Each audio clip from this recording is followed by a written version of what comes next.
Assalamualaikum warahmatullahi wabarakatuh dan kami ucapkan selamat datang kepada seluruh mahasiswa baru Fakultas Kesehatan Masyarakat Universitas Mula Warman tahun ajaran 2020-2021.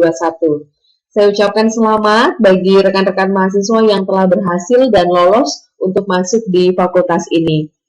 Dan tak lupa pula, hari ini merupakan pertemuan pertama dari mata kuliah Sosiologi dan Antropologi Kesehatan, sehingga hari ini saya akan menjelaskan beberapa pengantar mata kuliah dan juga saya akan menjelaskan beberapa kontrak perkuliahan dan aturan. Sekedar mengingatkan bahwa visi dari fakultas ini adalah menjadi Fakultas Kesehatan Masyarakat terbaik di Regional Tengah 2 Indonesia tahun 2022 dan mampu berperan dalam pembangunan kesehatan masyarakat melalui pendidikan, penelitian, dan pengabdian masyarakat yang unggul berbasis hutan tropis lembab dan lingkungannya. Dan diharapkan rekan-rekan mahasiswa memang selama proses perkuliahan bisa ikut terjun dan juga berpartisipasi dalam kegiatan ataupun upaya-upaya pendidikan, penelitian, dan juga pengabdian yang dilakukan oleh sivitas akademik. Baik, hari ini sedikit tentang menjelaskan tentang kontrak perkuliahan, bahwa di mata kuliah ini kalian akan bertemu dengan 3 orang dosen pengampu. Berbeda dengan saat kalian SMA, di perkuliahan akan sangat berbeda sekali dan sangat dinamis sekali. Jadi di universitas dan khususnya di FKM, Peminatan Promosi Kesehatan, kalian akan diampu oleh 3 orang dosen di mata kuliah ini, yaitu saya, Riza Hayati Ifro SKM MKM, selaku penanggung jawab mata kuliah, dan akan memberikan materi di pertemuan 1 sampai pertemuan ke-5. Kemudian di pertemuan ke-6 hingga ke pertemuan 11, kalian akan bertemu dengan Ibu Lis Permana SKM MPH, dan yang terakhir di pertemuan 12 sampai pertemuan ke-16, kalian akan bertemu dengan Ibu Dr. Anissa Nurrahmawati SKM MKes. Mudah-mudahan bisa dipahami. Perkuliahan akan dilakukan secara online atau daring, dan saya pribadi saya menggunakan Mula Warman Online Learning System. Jadi di dalamnya saya akan memberikan video, tutorial, kemudian bahan materi, kemudian kita akan diskusi secara online, dan juga ada beberapa bentuk evaluasi yang akan saya berikan. Untuk nilai ujian akhir semester berkontribusi 40% terhadap perkuliahan. Ujian tengah semester berkontribusi 30% terhadap nilai akhir juga, dan tugas 20%. Tugas bisa diberikan oleh saya, Ibu Lis, ataupun Ibu Dr. Anissa. Jadi kalian bisa melakukan tugas tersebut, ada yang sifatnya individu, ada yang tugasnya kelompok. Jadi mohon bisa lebih aktif, kemudian disiplin dan kualitas tugas akan menjadi penilaian. Baik, adapun capaian pembelajaran di mata kuliah ini yaitu ada 12 item. Ya, yang pertama adalah mahasiswa mampu menjelaskan konsep dasar sosioantropologi. Kemudian kalian akan mengetahui berbagai hal yang berkaitan dengan perspektif sosiologi. Kemudian menjelaskan tentang stratifikasi, perubahan sosial, dan konsep sehat sakit, dan itu merupakan bagian dari sosiologi. Bagian dari antropologi adalah kalian belajar tentang analisis budaya, kemudian konstruk sosial budaya, kemudian sistem medis, dan juga hal-hal yang berkaitan dengan tradisi budaya yang mempengaruhi kesehatan masyarakat. Oke. Kalau kita berbicara tentang sosiologi, berarti kita berbicara tentang pola sosial kita. Saat ini di masa pandemi COVID-19, terjadi perubahan pola komunikasi dan pola interaksi. Ini salah satu bentuk tindak kriminal ya. Ini termasuk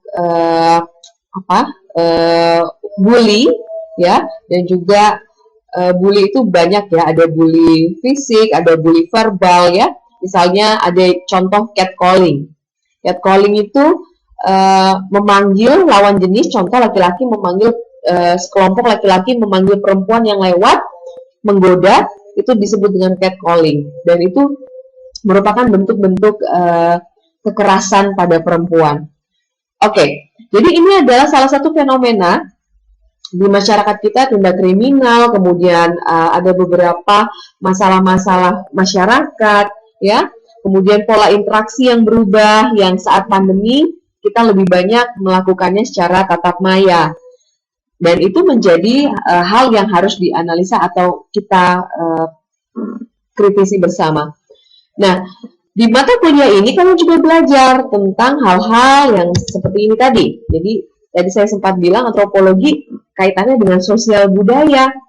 Ini contohnya apa, rekan-rekan? Ya, ini contoh pengobatan ya di adat Kalimantan pedalaman ya, atau istilahnya belian. Mungkin ada kalian yang berasal dari daerah-daerah hulu Kalimantan. Ya, apa ini? Ini merupakan ritual-ritual penyembuhan. Ritual-ritual untuk pengusir roh halus yang dianggap sebagai interaksi bukan manusia dengan manusia atau dengan virus, tetapi interaksi dengan makhluk astral. Nah, itu menjadi bagian yang juga kita perhatikan. Itu di mata kuliah ini kalian akan belajar. Jadi sebenarnya sosiologi adalah ilmu masyarakat yang mempelajari tentang sistem hubungan yang berlaku dan proses yang timbul dalam berbagai hubungan. Kemudian kalian belajar tentang struktur kemasyarakatan. Kenapa ada istilah norma-norma masyarakat menengah ke atas, menengah ke bawah. Di sini kita belajar tentang sosiologi. Antropologi berkaitan dengan pemahaman biobudaya manusia, yaitu tentang adanya interaksi manusia dengan hal-hal yang sifatnya biologis, sifatnya di luar kendali manusia. Hal-hal yang disebut mistis bisa juga. Tetapi tidak hanya itu, tetapi berkaitan dengan pola perilaku dan kebudayaan-kebudayaan. Karya yang berbasis budaya, kesehatan, dan pengobatan-pengobatan tradisional. Di Kementerian Kesehatan Republik Indonesia juga mengenal adanya pengobat tradisional. Ya, pengobat tradisional atau batra ini tadi ternyata adalah konsep yang merupakan ciri khas Indonesia, menjadikan contoh jamu sebagai kekuatan untuk menyehatkan masyarakat. Karena kenapa? Karena menggunakan bahan atau sumber daya rempah-rempah tanaman yang ada di Indonesia. Kemudian, antropologi kesehatan mencakup studi tentang fenomena-fenomena medis yang sebenarnya terkadang tidak disangkut pautkan dengan hal medis. Jadi, hal-hal di luar medis yang bisa mempengaruhi fenomena medis. Contoh misalnya, ibu hamil tidak boleh keluar malam, ya. Ada beberapa istilah, misalnya kuyang, kemudian makhluk-makhluk lainnya, yang sebenarnya dari sisi medis kita tidak mengenal itu, tetapi antropologi mempelajari itu. Oke, sehingga antropologi terkadang menjelaskan berbagai faktor, mekanisme, proses ya, yang memainkan peranan individu merespon sakitnya. Jadi, kadang kalau kita merasa sakit di seluruh badan misalnya, kemudian saat kita habis putus dari pacar, kemudian kita merasa kurang enak badan, wah rasa disantet. Nah, itu adalah bentuk-bentuk contoh ya merespon sakit dan penyakit. Atau saat batuk pilek, ngerasa ini cuma kurang istirahat, ini cuma kurang air putih, ada juga. Jadi bagaimana seorang individu merespon sakit dan penyakitnya. Kemudian mempelajari tentang pola-pola tingkah laku manusia. Jelas ya? Sehingga antropologi kesehatan ya didefinisikan sebagai aktivitas formal antropologi yang berhubungan dengan kesehatan dan penyakit. Nah, kembali ke aspek sosiologi, ya, ada beberapa perspektif sudut pandang. Nah, minggu depan kita akan belajar lebih dalam tentang perspektif sosiologi. Tetapi ini saya memperkenalkan ada 3 fungsi sosiologi, ya.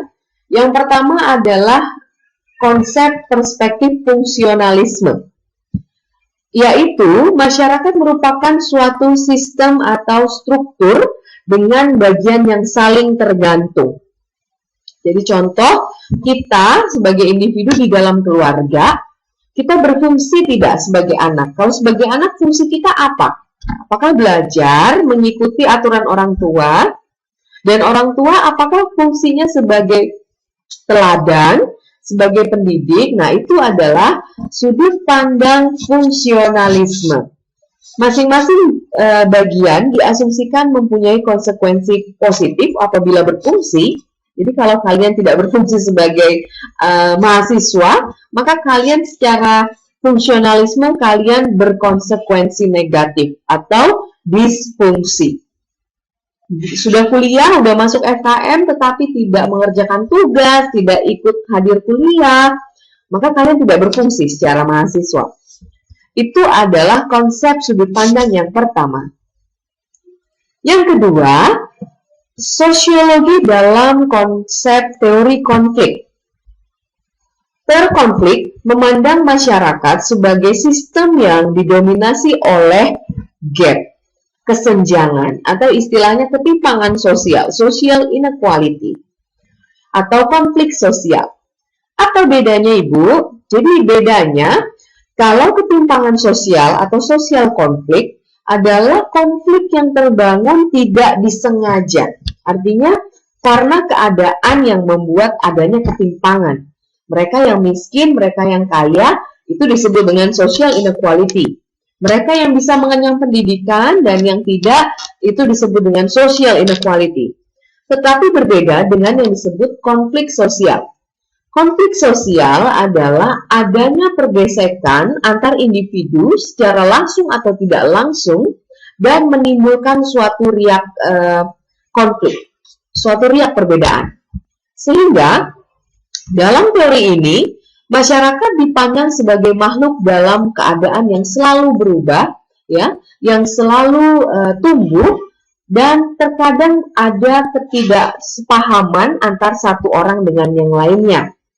Sehingga itulah yang kadang memicu adanya konflik sosial.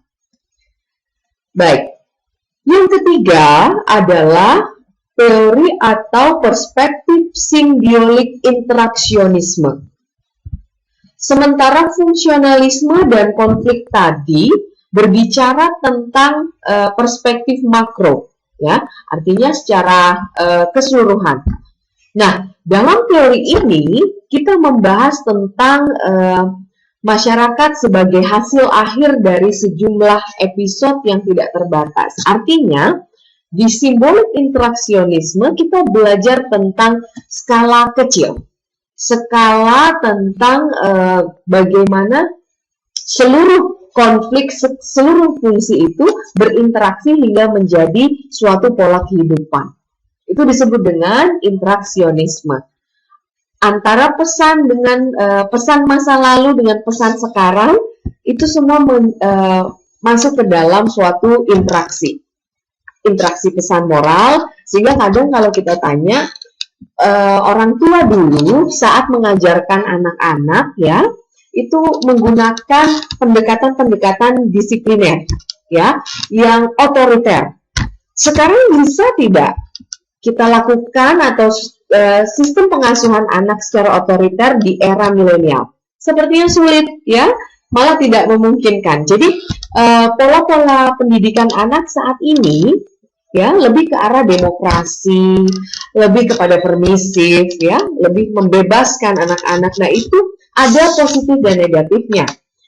Itu yang menyebabkan suatu simbolik interaksionisme menjadi hasil akhir dari kehidupan. Oke. Dalam kesehatan masyarakat, kenapa kita penting belajar sosiologi antropologi? Karena kenapa? Kesmas itu berbeda, sedikit berbeda dengan dokter dan juga perawat. Mereka fokus kepada hal-hal yang sifatnya pengobatan, treatment. Di kita belajar tentang wellness. Bagaimana orang yang sehat tetap sehat, ya, bukan yang orang sehat malah tambah sakit. Kita menjaga orang tetap sehat, dan yang sakit gimana bisa sehat dan kembali beraktivitas. Itu adalah ranah Kesmas.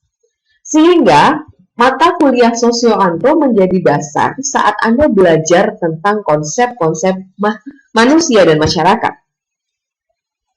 Nah, World Health Assembly dalam kesepakatan global menyebutkan bahwa harusnya tahun 2000 kita sudah merasakan health for all. Tapi ini sudah 2020. Kalian sudah merasakan perubahannya? Sehingga banyak masalah kesehatan di Indonesia yang tidak lagi double burden tapi multiple burden. Contoh, kita sekarang tidak hanya menghadapi masalah stunting, anak pendek, tetapi juga kita menghadapi masalah yang obesitas, yang gizi lebih. Kemudian belum lagi penyakit-penyakit degeneratif lainnya.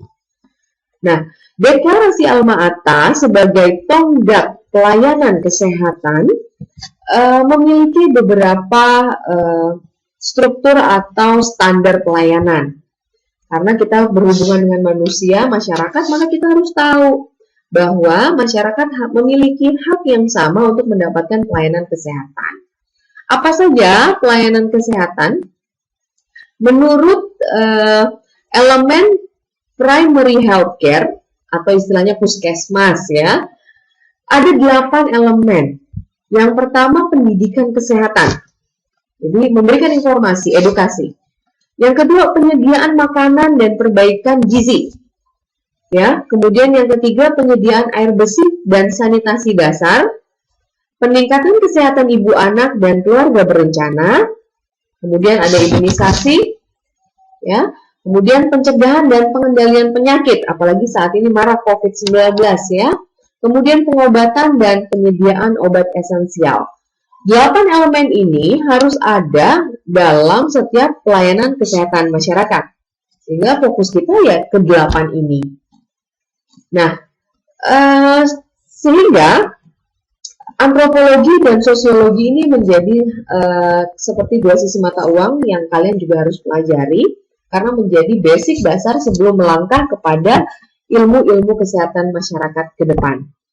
Jadi kita belajar tentang manusia, kita belajar tentang bagaimana sudut pandang masyarakat terhadap kesehatan, kemudian kita belajar tentang aspek sosial kedokteran, ya, dan masalah kesehatan manusia lainnya. Sementara kita belajar itu dulu untuk pengantar. Dan setelah ini kita akan ada sesi diskusi melalui MOS. Minggu depan, mohon Anda membaca bahan dari literasi yang sudah saya berikan di materi dan juga bahan ajar. 5 model, yaitu biomedical model, strukturalism, interaksionisme, konstruktivisme, dan realisme. Kelima sudut pandang atau perspektif sosiologi ini akan kita bahas minggu depan dan sifatnya seperti pengayaan, jadi kalian akan membuat ringkasan diisi melalui Google Form dan membahas tentang kesimpulan dari 5 pendekatan perspektif sosiologi ini. Silakan setelah ini kita akan lanjutkan di sesi diskusi. Terima kasih. Dan mohon maaf apabila ada kekurangan. Wabillahi taufik wal hidayah. Wassalamualaikum warahmatullahi wabarakatuh.